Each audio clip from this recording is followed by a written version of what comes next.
Hello and welcome to another episode of Ain't It Scary? With Sean and Carrie. I'm the titular Sean. And I'm the very titular Carrie. It's the show that takes you inside the unbelievable, the unexplainable, the macabre, and the bizarre and tries to find an answer. Good evening, Caroline. Hi. Listener, today we are going to embark on a journey of madness and murder. It's the first murder story we've done in a while, Carrie. Little Egypt was the last one. If we're talking straight murder, I would venture to say that the Salem witch trials was a case of 20 homicides. For sure, yeah. But we haven't followed a killer and a murder case in quite a while. No.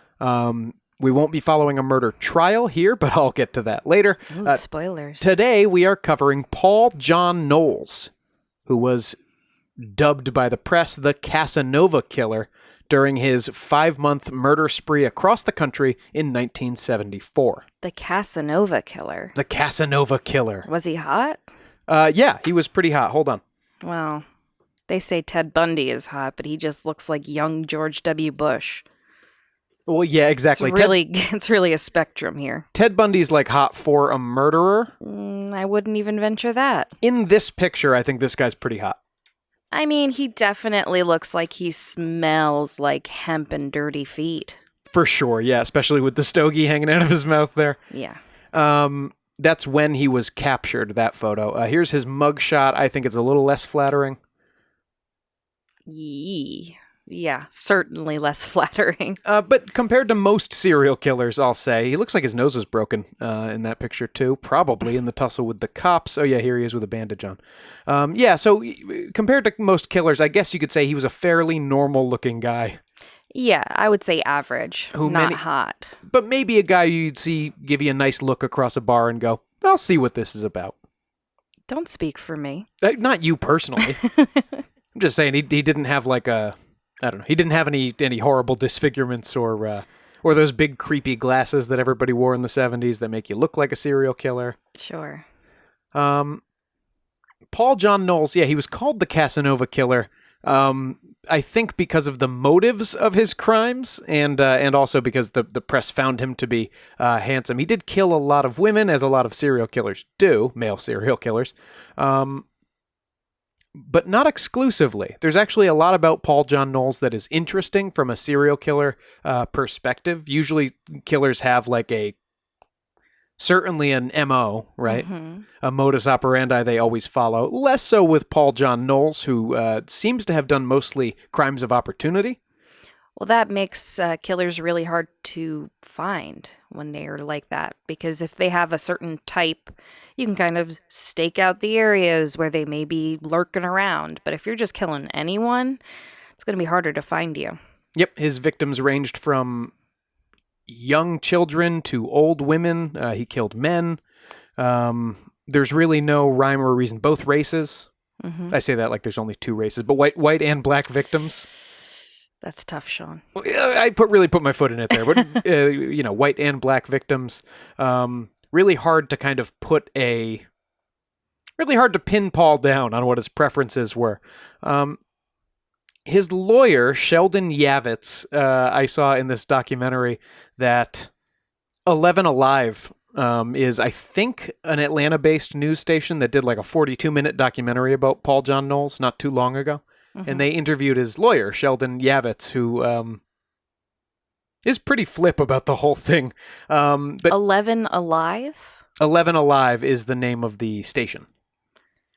That seems like the number that he left alive or something. That's a weird name for a news station. I can assure you that he didn't. But yeah, I don't know. Maybe they're web-based. Maybe they're only on YouTube and the web. Sure. And that's supposed to like indicate techiness, the alive part of it? I don't know. Anyway, Yavitz described Paul John Knowles as a polite man. He apparently rarely used curse words. He called him, quote, passive to some extent. And he said from a young age, Knowles had been a small-time criminal.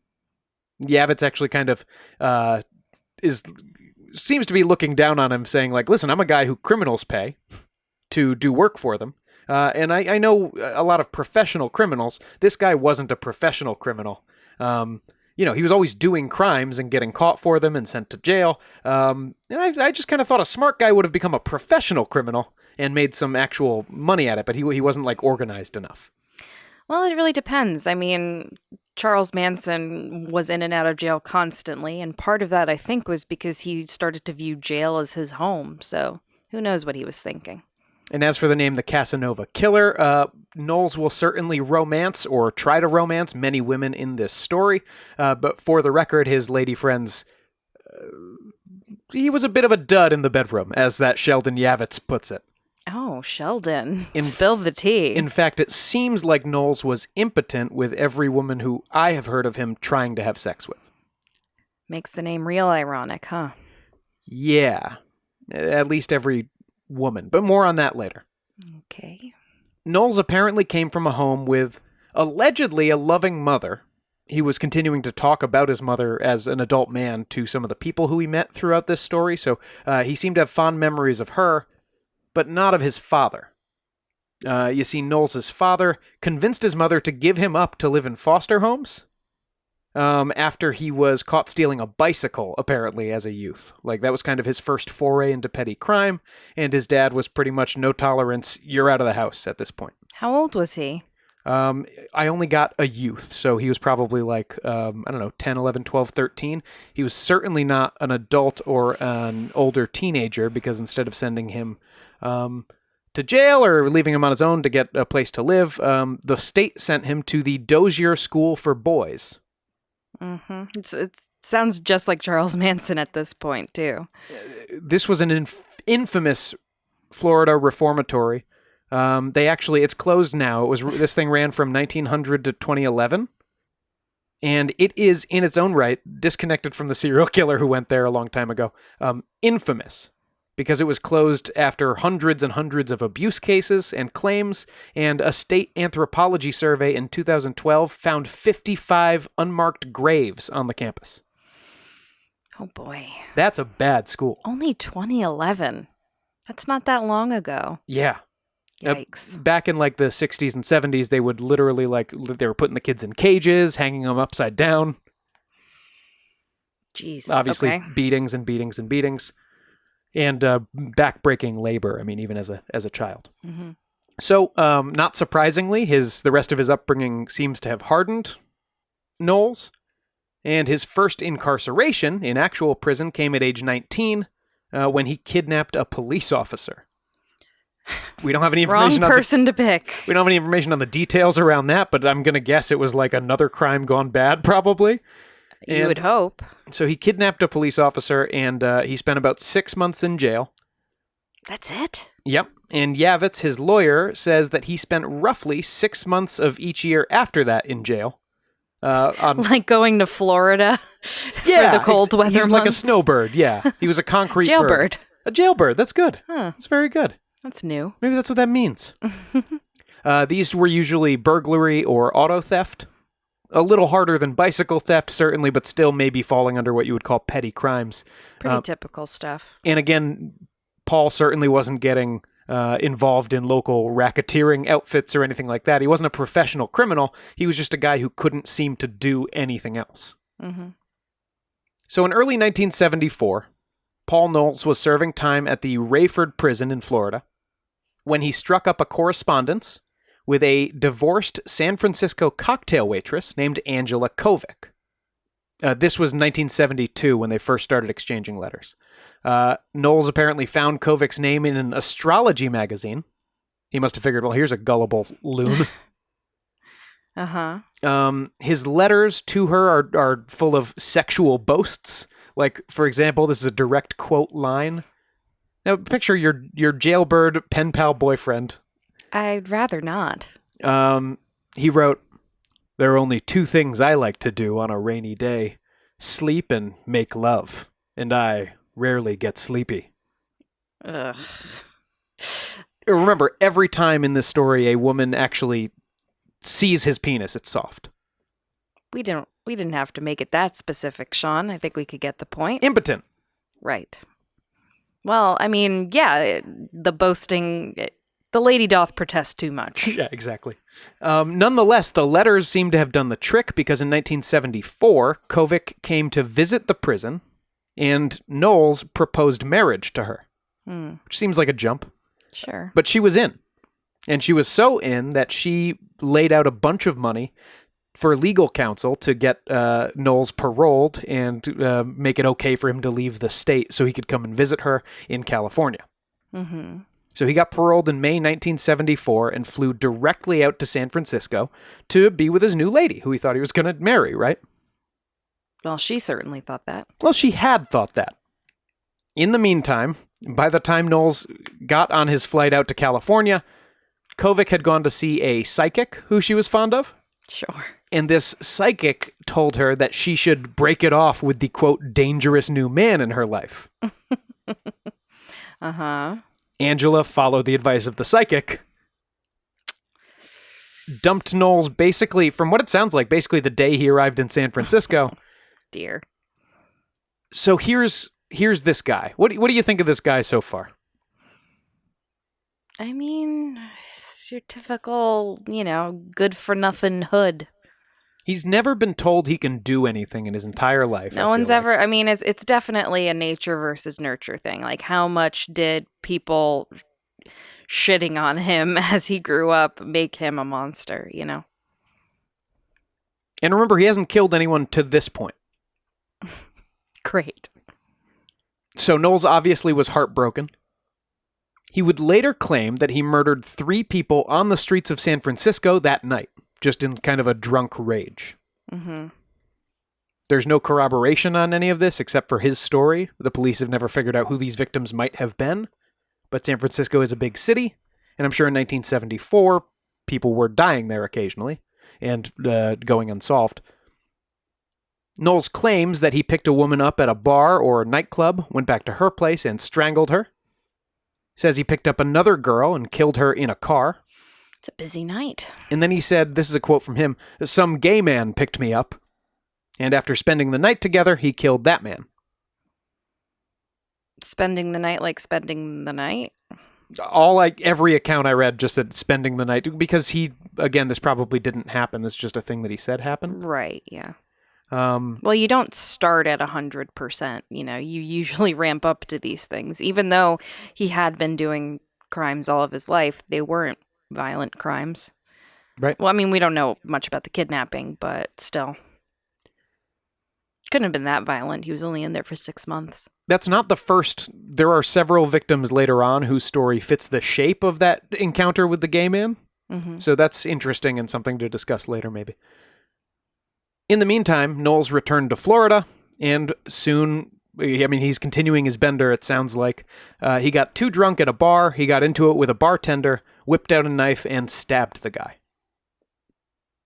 But not to death. Nope, the bartender didn't die, but Knowles was back in jail and awaiting trial. Mm-hmm.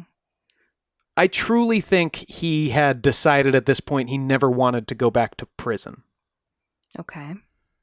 Because he will take actions for the rest of his life to avoid that at all costs. Just a hint here, maybe not stab a person. Like, maybe just not do that. Well, luckily for him, the jail he was in Florida, and he was able to pick the lock on his cell and escape like he's the Dukes of Hazzard or something on July 26th of 1974. It's only here that the crime spree that Paul John Knowles is known for would begin, after the kind of minor crime spree that formed the first 28 years of his life. Mm. The night he escaped from jail, Knowles invaded the home of 65-year-old Alice Curtis. We're told he forced his way into the house, he bound and gagged Alice, and then went about ransacking her house for valuables and money. So initially his intention was just to burglarize her? Maybe. He doesn't seem to care too much what happened to her, because Knowles stole her car and left, and 65-year-old Alice Curtis, then still tied to a chair, choked to death on her own dentures, which were being held in her mouth by the gag. It's unclear whether Knowles was present or not when she died, but it sounds like he just kind of tied her up and left. Ugh, that's horrible. Okay. Now driving Alice Curtis's car, he was still in the area of his hometown, still in Central Florida, when Lillian and Mylette Anderson vanished. Mylette. Yeah, they vanished on August 1st, 1974, and Knowles never specifically copped to these ones. He didn't say that he killed these two girls, but they disappeared when he was in the area. These are children? 2 children. Mm-hmm. Lillian and Mylette Anderson. The girls' bodies were never found. These were 2 like young 6 and 8 or something like that, below 10 years old. The really interesting thing is that Knowles was known to these girls. Like, he knew them and he knew their family. Oh, okay. So it's speculated that he saw them, knew they would recognize him, just went off the road, strangled them, and buried them somewhere. On one of the recordings Paul Knowles made, and we'll get to those later as well, one of the recordings does claim that he strangled 2 little girls and buried them somewhere in Florida. So if we don't believe his San Francisco boasts, and we assume he didn't intentionally kill that old lady, she died accidentally, would this be his first set of murders? Yes, if the 3 in San Francisco were a lie, and if we assume he didn't mean to kill Alice Curtis, that seems like a homicide to me, even if negligent. Oh, definitely negligent, but I mean, I wouldn't have assumed she could choke on her dentures. Yeah, that's true. I wouldn't have known that either, and I was surprised to read it, tragically so. Interesting, though, because also on August 1st, it's believed that Knowles killed Emma Jean Sanders, age 13, and she was from Beaumont, Texas. So he must have, if he strangled these 2 little girls, he did that in the morning, and then he was driving west. Emma Jean, her mom says she was an average 13-year-old girl who loved boys, loved going down to the swimming hole and the rock pit and the sand pit with her friends. Beaumont, Texas sounds like a tough place where you can hang out as the rock pit, the sand pit. 2 separate pits. Yeah. Yeah, it's tough. There's probably a gravel pit, too, if I had to guess. Sure. In his recordings, Knowles said that he had murdered a teenage girl who appeared to be walking home when he was driving through Texas. He apparently carried her, still living, to the woods where he raped and strangled her. He said he left her there and then returned some weeks later to bury the body. Interestingly, it wasn't clear whether this was just like kind of a weird boast or a real murder or who it was until Emma Jean's body was found December 21st, 2011. So it took quite a while to confirm that one. Yeah, so when was she killed again? She was killed on August 1st, 1974. Wow. This body was found and identified December 21st, 2011. Wow. The very next day, on August 2nd, Knowles met Marjorie Howie, age 49, in Atlantic Beach, Florida. So he had headed back to his home state. He is all over the country for this whole 5-month period. And it's still in the same stolen car? I believe this is still in Alice's car. I'll tell you why in a minute. Okay. 49-year-old Howie invited Knowles back to her apartment, or else he forced his way in. Whatever happened, he strangled her with her own nylon stockings and stole her TV set.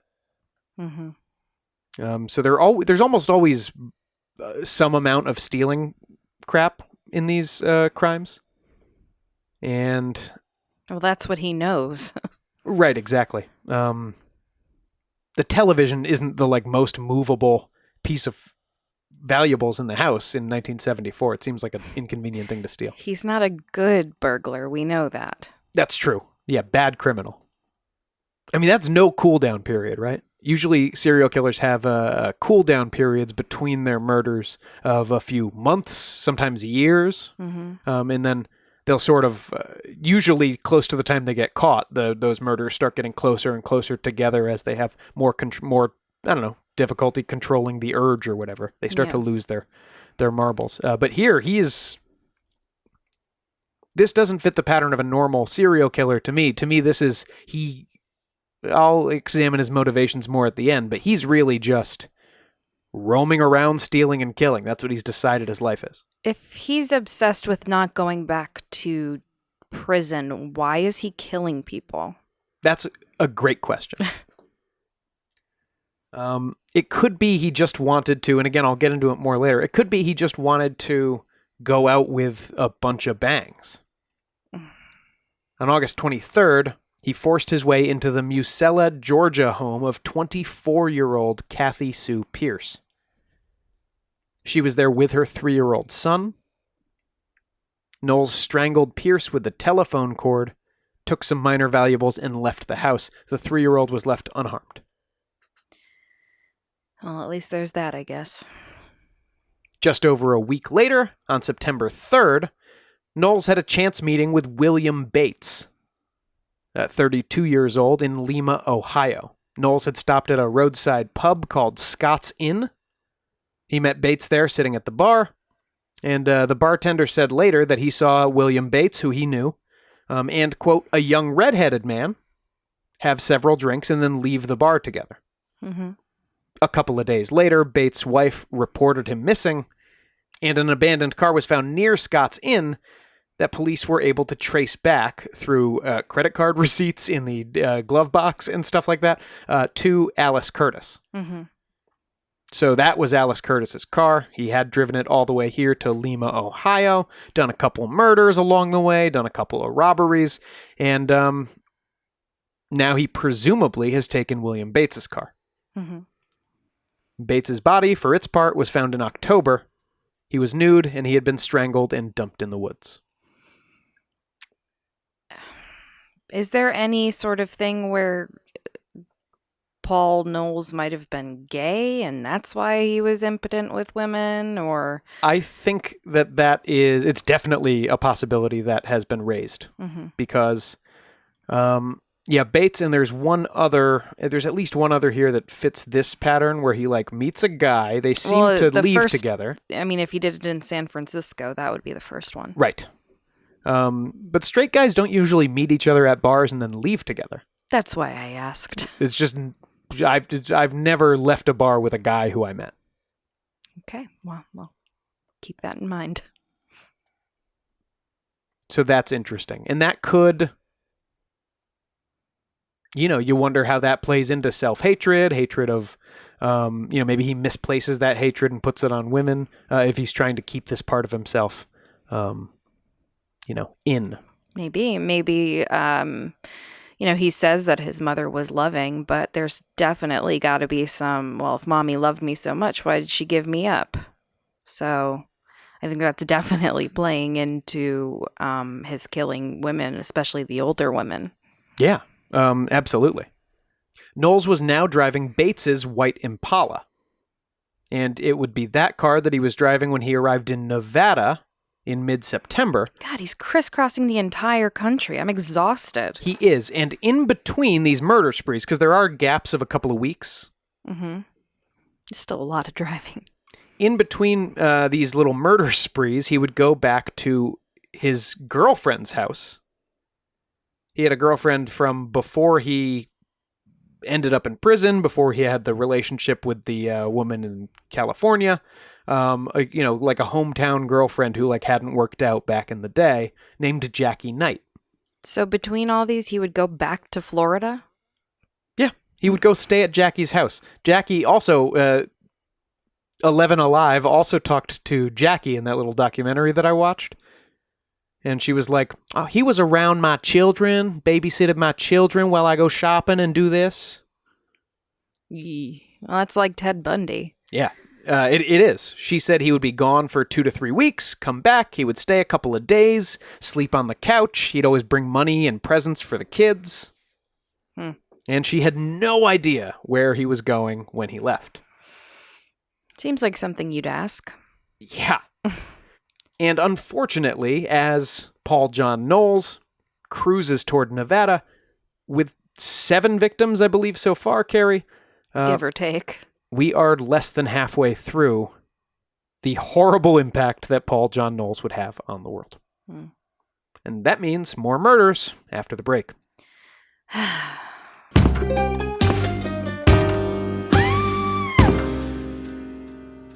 Do you have what it takes to go into the mind of a serial killer? Or solve a horrific case? Hi, everybody. When you join Hunt a Killer, you receive a box full of cryptic clues mailed to you each month to test your detective skills and challenge even the most brilliant minds in a game designed to give you a journey into the mind of a killer, so you can escape with the answers you need, and I hope you do escape. Input our code SCARYSQUAD20 for 20% off when you sign up for your first subscription box at huntakiller.com and find out if you have the guts to hunt a killer. The guts! That's the code SCARYSQUAD20, SCARYSQUAD20 for 20% off at huntakiller.com, www.huntakiller.com. Hunt a Killer. Join the hunt today.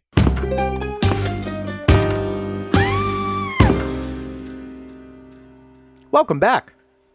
When last we left you, Paul John Knowles had just gotten into the stolen white Impala of William Bates, his latest murder victim, in Lima, Ohio, and he was now headed off to Ely, Nevada. E-L-Y, that might be Ellie, but I think it's Ely, Nevada.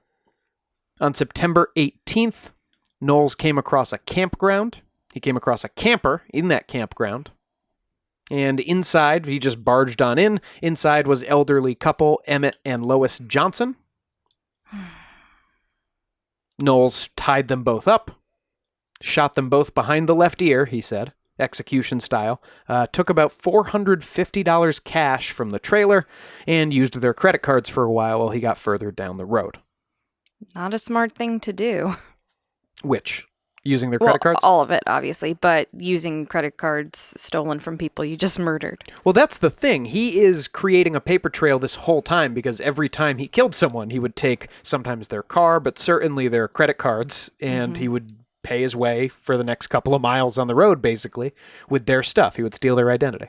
It's something we do with the internet now. Was any law enforcement after him at this point? Yes, because police had connected the car found at William Bates' murder scene to the murder of Alice Curtis. Right. So while not all the victims were in the picture yet, it was clear that somebody was on a bit of a natural-born killer's spree. Mm-hmm.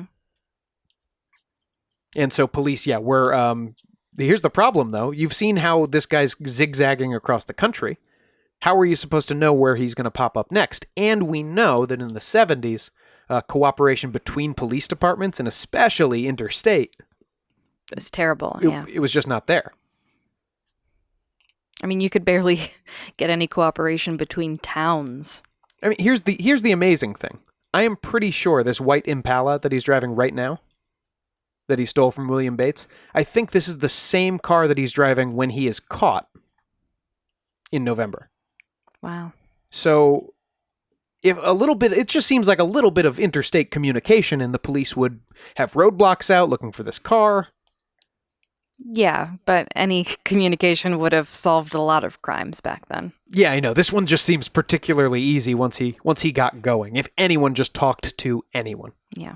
They still hadn't stopped him 3 days later on September 21st when Charlene Hicks, now Charlene was a native of Seguin, Texas, and she was on her way, this is very sad, on her way to meet friends at a chili cooking contest, the greatest of all contests, when her motorcycle broke down because she was like a cool, groovy chick who was riding to a chili contest on a motorcycle. Seems pretty cool. Damn it. So she walked it to a nearby rest stop where she happened to meet a handsome, red-haired man. And Charlene was found 4 days later, having been raped, beaten, strangled with her pantyhose, and dragged through a barbed wire fence. Oh, God. After death, hopefully? I truly don't know. It seems like it would be easier to do after death, but... But why would you? Well, why would you in any case? Sure, obviously. It's not clear whether he, what does that mean, dragged with a car, with a person? I don't know. No one's ever clarified that for me, but dragged through a barbed wire fence. God. Just 2 days later, on September 23rd, Knowles met 49-year-old divorcee and beautician Ann Dawson in Birmingham, Alabama. Now, they met at a cocktail lounge and left arm in arm and got into a white Impala. Ann was killed on September 29th, according to Knowles' lawyer, who got all of the tapes that no one else has ever been able to hear.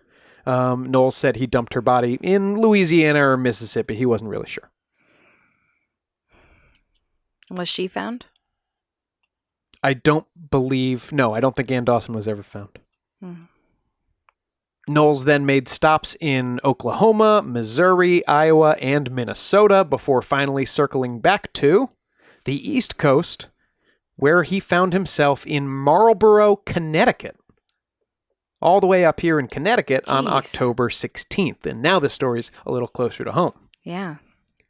Karen and Dawn Wine, a mother and her 16-year-old daughter. He forced his way into the home. I mean, there's an MO, right?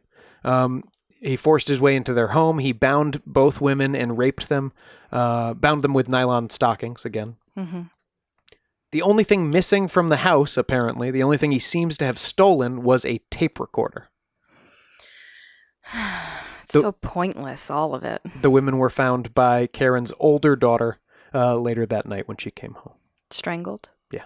On October 18th, he was all the way down in Woodford, Virginia, where 53-year-old Doris Hosey was the only one at home when Knowles knocked on the door. This is just 2 days after he was in Connecticut and he killed the... That was on the 16th. This is on the 18th. Wow. He knocked on the door and told Doris Hosey he wouldn't hurt her if she went into the house and got him a gun. She went and unlocked the cabinet, presumably sweating, got her husband's .22 caliber hunting rifle, brought it back to Knowles. He walked her into the house while loading the rifle, brought her into the den, shot her in the head, and the rifle was found just lying next to the body with no prints on it. Sick. This one was actually interpreted at first by police as a mystery suicide. Like, well, why would she have shot herself with this rifle? Mm-hmm. Until Knowles incriminated himself on tape later. Just a grim story, Sean. Now, in the second half of October, Knowles had a close call where he picked up two hitchhikers down in Key West, Florida. So he's about as far south as you can go in the U.S. at this point. Yeah. He said he was planning to kill the two hitchhikers, but a cop pulled him over for a traffic violation, which in Key West I think is really hard to do. Anything goes in Key West. We've found that out. And so he's got two potential murder victims in the car. He gets pulled over for a violation, and he was let go with a warning. Mm-hmm. But he must have been spooked, luckily for these victims, so he dropped both of them off in Miami. And heading back to Central Florida, he gave his lawyer a call. So he had a lawyer on deck already? Well, because he'd been in and out of jail, right? So Yavitz had to get him, negotiate his releases and things like that. Tell us about this Miami lawyer. This is Yavitz. Oh, this Our is... guy Sheldon Yavitz. Oh, well, he's very devoted to Sheldon, apparently. Well, Stuck with him all this time. Who else is going to take this guy on as a client at this point? I don't know. Some people aren't picky. Yavitz says Knowles called him and asked him to meet him at a bar. And as soon as he sat down, he was like, I'm a mass murderer. So brace yourself. Okay. And so... Sheldon's like, barkeep, another, please? Yeah, make it a double. Sheldon said that he was like, okay, so I assume you're... Like, how do you want to do this? How do you want to surrender? You want me to call the police for you? We'll work this out. And Knowles said, no. I've got a tape here. I've taped a confession, an account of all my killings so far. I want to drop this off with you, and then I'm out of here. Yeah, Yavitz said Knowles was hoping a book and movie would be made of his story, and then he could split the proceeds evenly with his mother. Yeah, I'm sure she'd be so proud. This is the mother who let him go to the murder school when he was a child.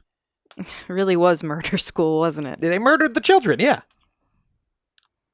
And made him a murderer. So what did Sheldon do? What do you mean? He didn't say, sorry, I have to go powder my nose and then call the police? No, attorney-client privilege, absolutely not. I don't know. Does that work in a bar? They established. Is anything you say to a lawyer privilege? If we told our friend Kevin that we together killed a bunch of people, is that a privilege of information? It sounds to me like what Sheldon did do was establish a secure drop where Knowles could leave him more tapes down the road. Sheldon. And sent him on his way. We need to research how deep attorney-client privilege goes. Like, does it work if you're not in a current case? Like, how does that work? Well, later on, it was a whole thing with the police trying to get these tapes from the lawyer. Sure. Because they had all the details of the crimes on them. And Yavitz was like, no, attorney-client privilege, I'm not giving them to you. And I believe the police ended up arresting his wife and daughter for contempt of court, and the only way he could get them out was to give them all the tapes. Quid pro quo. Yeah, exactly. So the police did finally get their hands on him, but I think Yavitz also has copies that he'll never ever let anyone hear, and the ones in the police station all burned down at some point. Sure. It's really because of course they did. Interesting stuff. Anyway, that was sometime in late October. And in November 2nd, he was back to his old tricks. This brush with the police hadn't convinced him of anything, obviously. And Paul John Knowles was near Macon, Georgia, when he says he killed hitchhikers Edward Hilliard and Debbie Griffin. So just to press pause on that for a second, why did he go to Sheldon in the first place? To give him the tapes. Why? Because he wanted people to know his story. Because he wanted a book and movie deal? He wanted glory.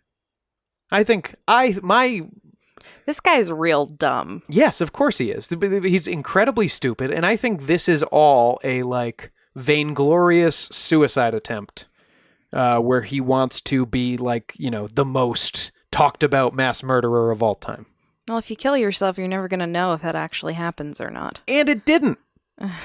This guy killed between 20 and 35 people. And nobody talks about him. Nobody cares. He's not a Ted Bundy or a You gotta wonder why. You know, or a Jeffrey Dahmer. I see a lot of parallels with Ted Bundy. 100%. Especially with the Florida connection and escaping from jail and being mildly handsome. Being said to be mildly handsome. I just you gotta wonder why some people have that zhuzh and some people don't. And this guy didn't, I guess. No, he didn't. And actually, I've heard little snippets of the tapes, and they're a bummer. He's a very depressing guy. He's depressed. It's just at one point the interviewer is like, I wonder what he has to be depressed about. The tape I was listening to, maybe this is a police tape actually, because there is an interviewer in the room with him, and he's like, well, if you could do it all over again, what would you change? And Knowles is just like, I don't know if I would do any of it over. What, you mean life? Yeah. Life. Ugh. He says not a single thing has ever gone right for me. I don't know, maybe you keep doing the wrong thing, Paul. That's the thing. It all comes from his actions. If you're going to be a burglar and, of course it's not going to go right. So after killing Hilliard and Griffin, the two hitchhikers, by the way, Hilliard's body was later found in the woods, but Debbie Griffin's never was. 4 days later, in Milledgeville, Georgia, Knowles made friends at a bar with a man named Carswell Carr. This is another one where there is some gay speculation here, because after making friends at this bar, Carswell apparently invited Knowles back to his house for drinks. Mm-hmm. We don't know what happened after that. We know that when Carswell Carr was found, he was nude in his bed, stabbed, quote, probably 25 times with a pair of scissors. Ugh. Investigators said he actually broke the tips off the scissors with the force of his stabs, and that Carr had bled through the mattress by the time they arrived. Was there ever any sign of sexual assault on the male victims that were found, or just the female ones? I think just the female ones. At least they're the ones who that's mentioned. Now, Carr wasn't the only one home, unfortunately, and Knowles also strangled his 15-year-old daughter, Amanda Carr. And listeners, I mean, this is already a pretty gross episode. Really just close your ears here if you're skip 15 seconds forward. Knowles also apparently tried to have sex with the daughter's corpse. I don't know how police can know that he tried and failed to have sex with a corpse. Let's not speculate on that. But again, shades of Ted Bundy. Yeah. You really got to wonder if it's this... He would bring them home first, right? Ted Bundy? Yeah. No. Wasn't he like ripening them up at home? Ripening? You mean the bodies? Yeah. No. Oh. No, I think you're thinking of, there's Dahmer. I don't think Gacy was a necrophiliac, but he was hanging out with the bodies. No, Bundy usually would dispose of the bodies in like the woods or something, and he would return to that area over time until there was no use there anymore. Yes, I think we all understand and don't want to. Yes, no, absolutely. So yeah, you have to wonder how, Ted Bundy had some weird mom stuff going on. He had some weird family stuff of, my sister, my mother. You have to wonder if that really fed into this guy's, his mommy's issues. It really fed into his doing these things to women. And maybe there is kind of a gay angle where he can't be present with a woman when she is consenting and okay. Well, and even when she's not, apparently, because he attempted to have sex with this corpse. Might have been his first time. Maybe he wasn't up to it. But that's my point. I don't think he was ever up to it when a woman was involved. It seems like. But well, maybe he figured that a body would be more agreeable, kind of like a Dahmer did. And maybe he just couldn't make it happen. He kind of overestimated himself, so to speak. Well, Sheldon Yavitz, his attorney... yes, let's please hear from Sheldon. Sheldon does speculate that some gay shame was at play here. Mm-hmm. He even could have been bisexual or something. Again, he didn't seem to be able to become aroused with a woman. Well, he was when he raped them. Oh, that's a good... No, actually, we'll get to that, too. Oh, boy. Great. Happy Thanksgiving. Happy Thanksgiving, everyone. We'll get to that, too. I think he was not up to that task either. Up to the task of rape. And so what Sheldon said was, look, this guy comes from burglary, and he thinks of the only kind of sex he can enjoy, the gay sex, as like a crime that now he has to get rid of the witnesses after he's done. Yeah, and the only other sex he can have is stolen. Kind of like everything else that he does in life. Exactly. Now, on November 8th, Knowles met British journalist Sandy Fox in Atlanta. She would be luckier than almost everyone that he would meet during this time. Fox would later describe Knowles as a, quote, cross between Robert Redford and Ryan O'Neal. Let's not be hasty here, just because they both have like sandy reddish hair. She was into him pretty much immediately, asked him back to her hotel room, and she says that he was, quote, repeatedly unable to perform sexually over the next few days. So he can't fox? He sure can't fox, that's for sure. And he was trying, and she was like in for it for a couple days, I guess. She was like, let's see if it works this time. Apparently she was very interested in Mr. Ryan O'Neal Redford. That's right. And eventually she broke it off after a couple days. After a while, I'm sure it becomes kind of sad. Now, we've seen that Knowles doesn't deal with rejection well, and that night that she broke it off, he ran out and picked up Fox's husband's friend, Susan Mackenzie, and demanded sex from her at gunpoint. Mm-hmm. Mackenzie notified police. They tried to stop him. They were, hey, you! And he brandished a shotgun at the cops and made his escape. But she was fine? She was fine. Oh, that's good. How did he find her? How did he know who she was? That's a good question. It might even just be a coincidence that she knew the reporter, Sandy Fox. I'm not. Seems like a big coincidence. Also, she was married, so there's... What are you doing, Sandy? What? She said Sandy's husband's friend? Oh, that's a good point. Maybe it was his friend. Maybe it was her friend's wife, actually. Maybe Sandy was friends with the husband. I don't think Sandy was married. Okay. So I misspoke. So he brandishes a shotgun at the cops and makes his escape. Now that sounds, again, like a brush with the police that might make you at least chill out for a little while. You would think. But around this same time, probably on November 12th, Knowles invaded the home of invalid Beverly Maybe. Invalid because she had cerebral palsy to the point where she was pretty much bedridden. Mm-hmm. Nonetheless, he burst into the house and tied her up to the bed, and then found her sister Barbara was also home.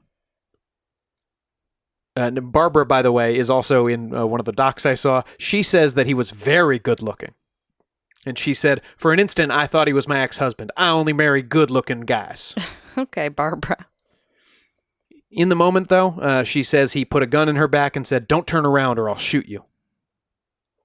She disobeyed him instantly, turned, went past him and to her sister's room to check on her. She said Beverly was all tied up to the bed, her face was bloodied, and Barbara, kind of expecting to die in this moment, I think, says she was screaming at this guy, if you raped her, I'm going to kill you!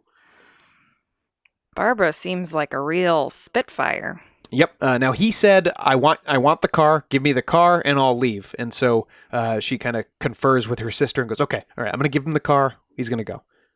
He wanted Barbara to come with him. So Barbara got into Beverly's car, and they drove together 60 to 70 miles north to Fort Pierce, where Knowles got a hotel room, brought Barbara inside, and said to, quote, just pretend we're married. God.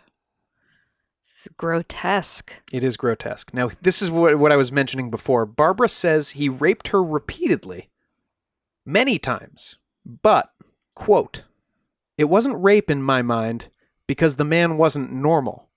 He was not normal that way, sexually. He wasn't like a real man. He was trying but couldn't do anything.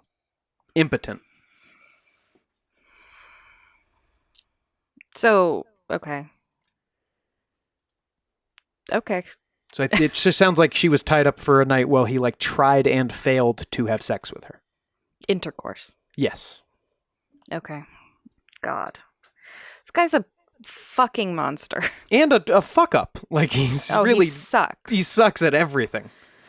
Anyway, Barbara says he tied her up whenever he left the room, but not that tight, she noticed. And one time he left the key right on the table, and so Barbara wriggled out of her ropes and escaped. And she said as she ran to the hotel office and told them to call the police, her first impulse was I have to do whatever I can to help this guy. Make sure, they're not too harsh, because he obviously needs help. But she didn't realize at that point that he'd already murdered a dozen people. Okay, Barbara. Says Barbara, quote, I fell in love with him maybe for an instant. I did whatever I had to do. So he did seem to have some kind of a pull on women, which is... He must have, I guess, because he's also... he's a rapist. Yes. Yes.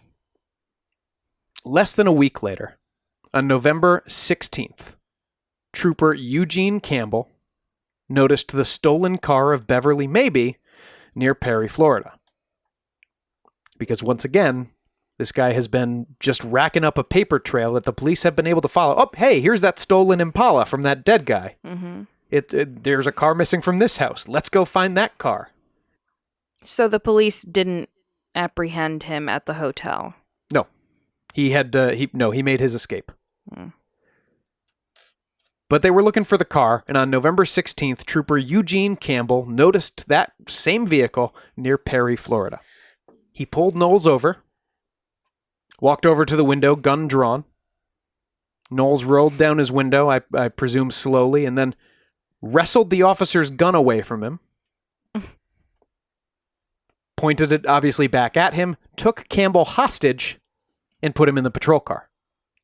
I mean, it's not his first policeman he's kidnapped. But now he's in a hot police car.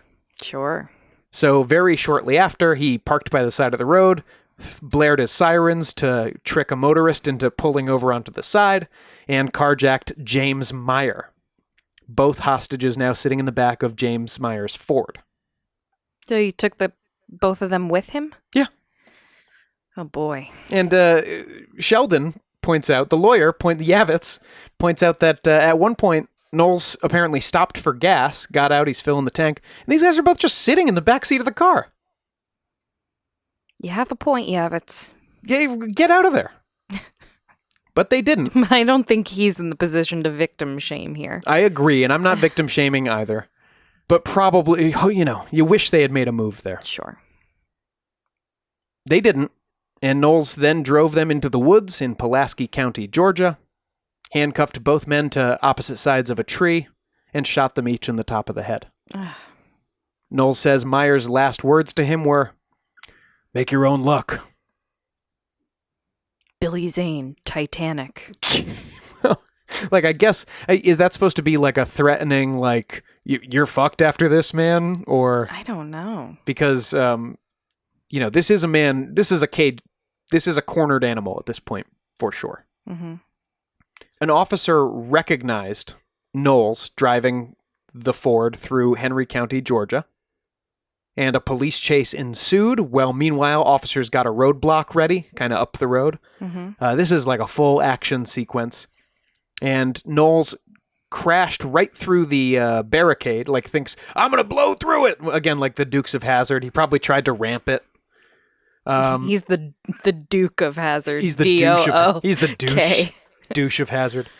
He crashed through the roadblock, just bashed right into a patrol car. But his car was now fucked too. Sure, yeah. So he had to escape on foot.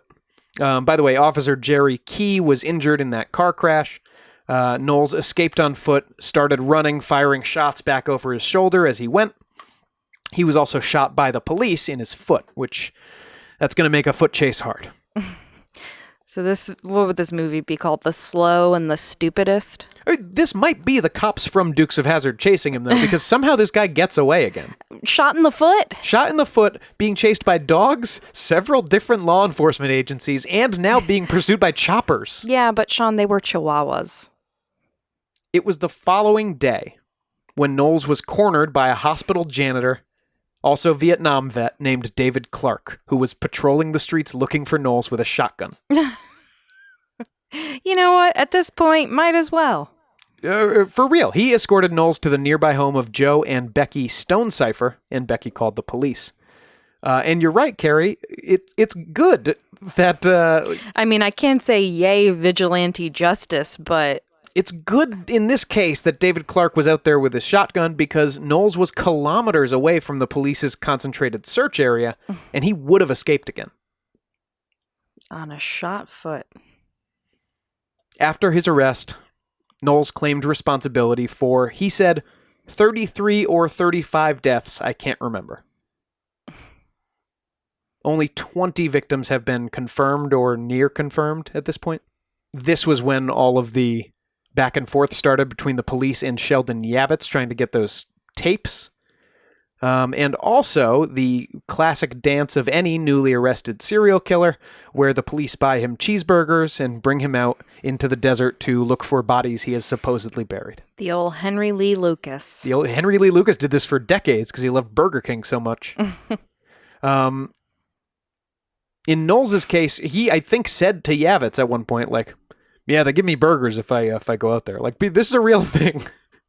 This is a real thing, and I'm sure prison food's terrible. So he's happy to get out there. But again, some suspect that Knowles just never had any intention of ever going back to prison. Well, if that was his strategy, he did it. He really bungled it. I mean, well, he did the thing that makes prison 100% happen, and that's murdering people. You'd think getting caught for it. You'd think you'd be right about that, Carrie. But on December 18th, as Sheriff Earl Lee and Agent Ronnie Angel of the Georgia Bureau of Investigation... Agent Ronnie Angel. They were taking Knowles down I-20 because Knowles had claimed he had dumped Trooper Campbell's pistol in Henry County, Georgia, before he hit that roadblock.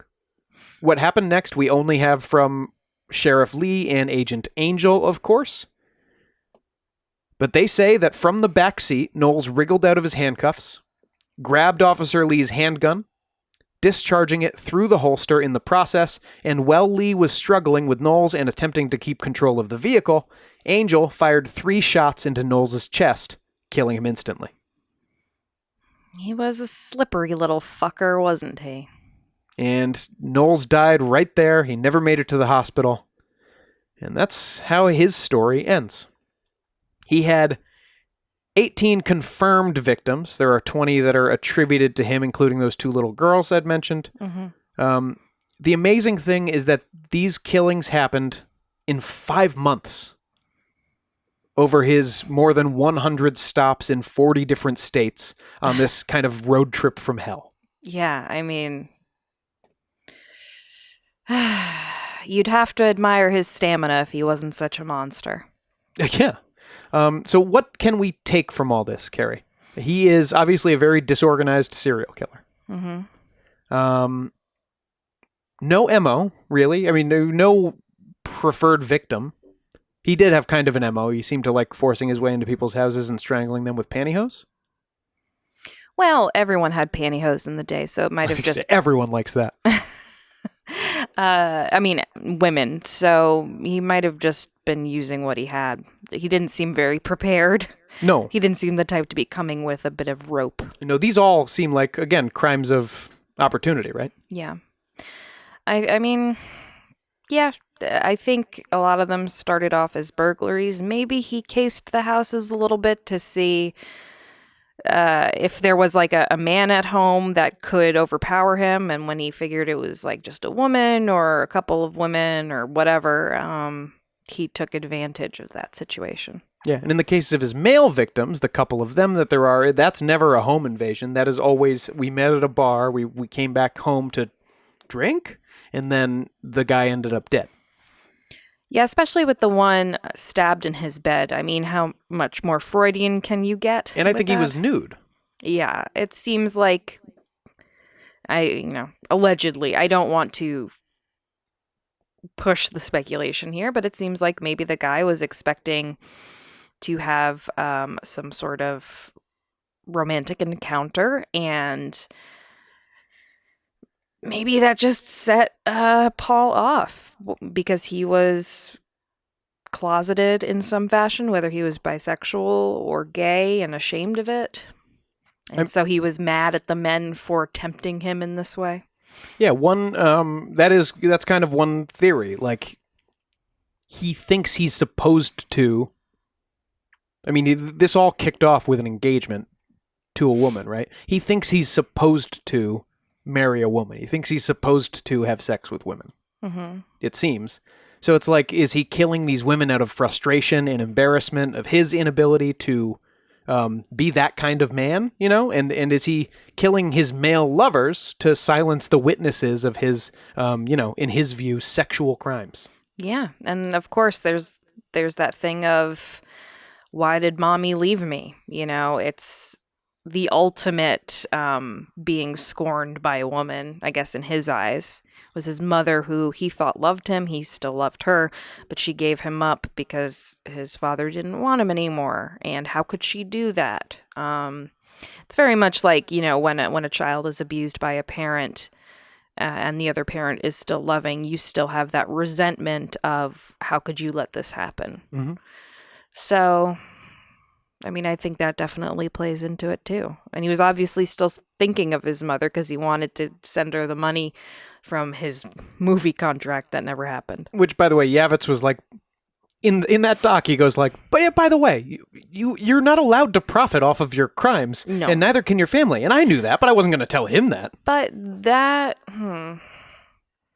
I know the stuff of Gacy selling his art in prison was in the 70s or 80s when he was in jail. But that wasn't in law yet. I don't know if there was another way you couldn't profit off of your crimes, but like you could still sell your paintings with the name John Wayne Gacy on it until after that time. So maybe he could have profited in some way. That was an interesting loophole for Gacy, because really, John Wayne Gacy selling anything with his name on it is profiting from the fact that he's a famous serial killer. Well, eventually he wasn't able to anymore. Right.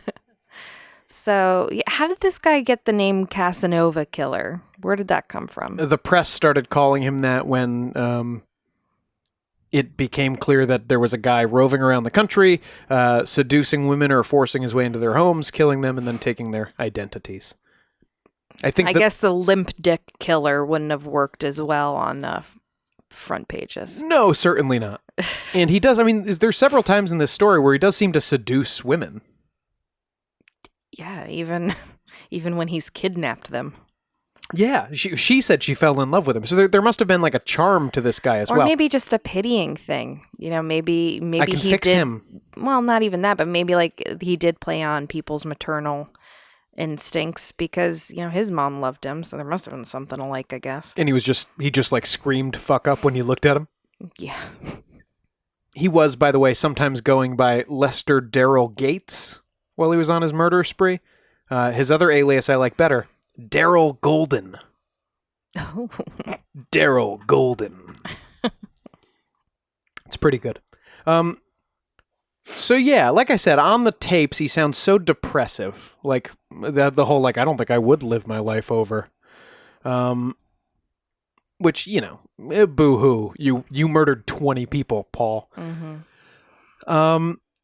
Is this... his whole childhood sucked. He didn't seem to think that he could amount to anything, because if you think that you have prospects, you don't just keep burgling people's houses and getting put back in jail. So he doesn't seem to have thought anything good was coming to him or that he deserved anything. I don't think he thought anything through. I do think when he had this fantasy relationship with this woman from California he'd never met, mm-hmm. I think that might have looked to Paul Knowles like an exit ramp to normalcy. She did pay for him to get paroled and so now I'm not saying that would have been a happy marriage. No. I think he was fucked, he was never going to But that might have been be the last productive or happy. straw. Yes, like with Ted Bundy with his rejection. I have the words "last straw" written right here. That is a Ted Bundy theory. I forgot about that. Mm-hmm. This kind of great white whale girlfriend that he had. Mm-hmm. I don't mean she was big and fat. I mean she was like a Moby Dick. Most of the people that he killed looked like her. Yes. So we get it, Ted. My point with his depression is this, so that thing doesn't work out. Is this just a year-long fuck about suicide by cop attempt? Hopefully with the bonus of being famous and his mom being rich at the end of it? Maybe. But again, I don't know if he thought that far ahead, past the next town he was going to. And maybe not even that far. Definitely not that far. Maybe he just didn't care about his life. I don't think... It doesn't seem like that many people gave him a reason to. Well, yeah. But you do have to look inside at a certain point. Yeah, it might not have been an intentional suicide, but it might have been suicide by just not giving a shit. Well, Paul Knowles, the truth is, no one gives a shit about you. You're not a Ted Bundy. You're not a BTK. You're not one of the serial killers who's on the trading cards and in the comic books. But here we are talking about him. We are, but because he's obscure, that's why I grabbed it. So, I think this is a very interesting story. I think the best part about it is that he failed. Yes. And most people don't know who he is. Yeah. We only wish that his victims didn't have to go through what they did for him to realize that failure. And did he ever realize it, or did he think he was going out in a blaze of glory? Out on the road getting there? Shot in a cop car isn't exactly a blaze of glory. They interview his brother. Maybe during his little Dukes of Hazzard moment, but... They interviewed his brother. By the way, remember... He had a brother? 11 Alive, if you want to go on YouTube and find that documentary. It was very interesting. They interview his brother on there, and he's convinced that the police just straight up executed Knowles out on the road, which I don't know why he would do that. It seems like a pretty open-shut conviction that would be better than Maybe him he was dying. mouthing off and they were like, enough already. Yeah, maybe. I don't know. So that's Paul John Knowles. What do you think? He sucks. Where does he rank in terms of horror? There's always something frightening about someone breaking into your home and doing harm to you in your own house. I think the randomness of it is scary, too. Yes, it's very strangers. Most serial killers have a victim profile that you can look at and go like, well, he wouldn't have killed me. Right. I can, anyway, usually. Brunette women have a harder me. time. But I can usually go like, well, serial killer victims don't look like me. But this guy's victims, and the last serial murderer we talked about, Charlie Cullen's victims, they looked like everybody. Yeah. Serial killers, they're just like you and me. Well, hold on a second.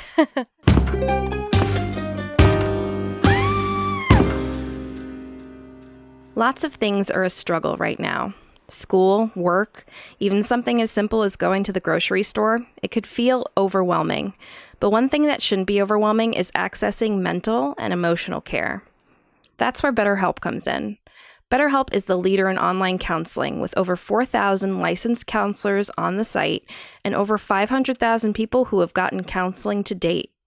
The mission of BetterHelp is to make professional counseling accessible, affordable, and convenient, so anyone who struggles with life's challenges can get help anytime, anywhere. I've been using BetterHelp for the better part of this year, and honestly, I don't know how I would have gotten through 2020 without it. And, of course, Sean and Poe. When I need to talk to my counselor, I can just text her and I can schedule chats, phone calls, or video calls for longer sessions. This means I have flexibility to set a session during the week, or during busy weeks, I can just shoot her a message here and there when I have time. Take control of your mental and emotional well-being. BetterHelp is a great place to start. For 10% off your first month subscription of BetterHelp, go to our podcast link at www.betterhelp.com/ain'titscary and see how good it can feel to push past the struggle and find hope in a new day. That's www.betterhelp.com/ain'titscary for 10% off your first month of BetterHelp.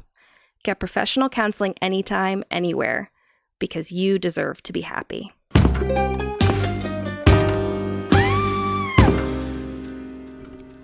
It's true crime time. Sean, you know what it is tonight? What? Thanksgiving Eve. True. The towny Christmas. True, and we are firmly inside. No, it is, well, yes, but it is the 50-year anniversary of the D.B. Cooper skyjacking. Oh, one of our favorite crimes. Certainly one of your favorite people. Yeah, or, well, one of my favorite mystery men. He might be my favorite person whose identity I don't know. More than like Jack the Ripper. Oh, yeah. Well, that guy was horrible. True. Dan Cooper didn't hurt anybody. Except himself, probably, when he jumped out of that fucking plane. Probably hit a tree. Yeah, so that was 50 years ago today. And I think it was this evening, so maybe they'd be somewhere over Reno right now or wherever they wanted to go. It is 9:30 right now, Carrie. It was right We're really letting listeners see in on the process. How late we're doing things this week. Listen, it's a holiday week. Give us a break. It's a holiday weekend. My battery died and I was stuck in Stanford for a couple hours. At 8:13 p.m., while flying through a heavy rainstorm in southern Washington, the flight crew felt a sudden upward movement in the tail, indicating Cooper probably jumped at 8:13 p.m. So, so we're about an hour after that, and well, it's 9:30 now at 10:15 p.m. here. That was Pacific time. Oh, hey! So he would be in the middle of his skyjacking right now, wouldn't he? If it was all the way in Pacific time, yeah, it'll be around 11:13 Eastern time that he takes his fateful jump. Yeah, so we're right in the middle of things. All right, this is very exciting. He might be ordering his second drink right about now. Yeah, so he, well, let's recap just a touch for our listeners. Sure. If you don't know this story, then first of all, you should go back and listen all the way back to our D.B. Cooper episode, which I still think... It's definitely a favorite. It was number 4, so we were in our little baby infancy. But I think it holds up. Oh, it's a great episode. This was November 24th, obviously, Thanksgiving Eve of 1971, and a man calling himself Dan Cooper boarded a flight to Seattle from Portland at Portland International Airport. And Portland, Washington. Portland, Washington, yes, not Portland, Maine. He sat down, ordered a bourbon and soda, and then after the plane took off, he called a flight attendant over and told her he had a bomb. In his pants. Nope, in a briefcase. And Cooper demanded from the airline $200,000 in, quote, negotiable American currency, which they paid him after getting the passengers off the flight. The plane took off again en route to Reno, Nevada, per Cooper's instructions. And then at some point, he told the whole crew to go into the cockpit. And then he, apparently, jumped from the plane wearing 2 parachutes, one of which was a dummy, and into a rainy Portland night. Yeah, and he's never been fully identified. There are some theories. Not all of the money has been recovered, but some was found in the 80s. A little bit, like a couple of bundles of bills were Yes. found by a boy in the 80s, Yeah. vacationing with his family. Yeah, in a riverbed. But that's all that's been found. Hasn't been any other sign of the real Dan Cooper or his money aside from that. It's an amazing story, and it's tantalizing because, you love to think of this like daredevil criminal. It's the only unsolved case of air piracy in U.S. history, which is amazing. And you just love to picture this guy just kicking back on a beach for the rest of his life. He would be dead by now, probably anyway. He was middle-aged in 1971. Well, he looked middle-aged. People look old back then. He could have been 22. Yeah, sure, but they're looking middle-aged as our looking 60 years old. You're right. Yeah, so, gosh. There have been a lot of theories of who it is. It's a favorite deathbed confession for people to give, apparently. I am Dan Cooper. To say that they're D.B. Cooper. Carrie's going to say that to me when she's on her deathbed, or I'll say it to her, whoever goes first. I've already planned it. I will say it on my deathbed, and it'll give you one last chuckle before I leave this earth. Yep, and then I'll be 2 hours after you. Sweet but grim. I can't do anything! Where are my keys? I assume my eyeballs will fall out of my head. Oh, yeah, your head is going to fall off your body. I'm the only person keeping track of everything. So, it is, again, tantalizing to think about, even though objectively the likeliest end to that story is probably that this guy just fucking died when he jumped out of that plane. Might have hit a tree and died, yeah. But who knows? But his body's never been found. The money's never been found. People claim that they found like straps from the parachute and pieces of the plane and stuff. There have been some great documentaries in the last couple years on HBO and history about who the real Dan Cooper is. But if you'd like to figure it out for yourself, perhaps give our episode a listen on D.B. Cooper. We go through some of the most fun and freakish suspects. It's a pretty comprehensive list, honestly, of the most interesting suspects. There are definitely some ones that are suspicious, to say the least. And then some that are laughable. I know, and that's the most fun part to me.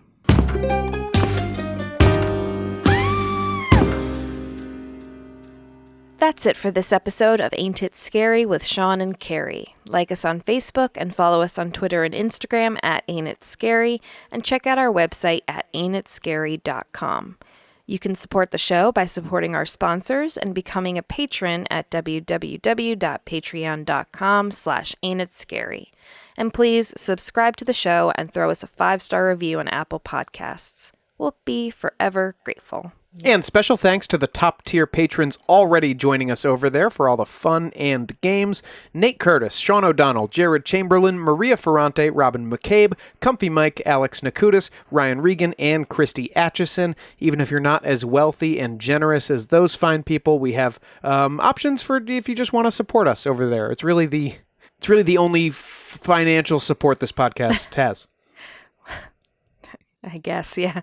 Happy Thanksgiving to all, and we'll see you next Thursday. We love you so much. Happy Thanksgiving. I'm thankful for you and for the listeners. I'm thankful people actually listen to this.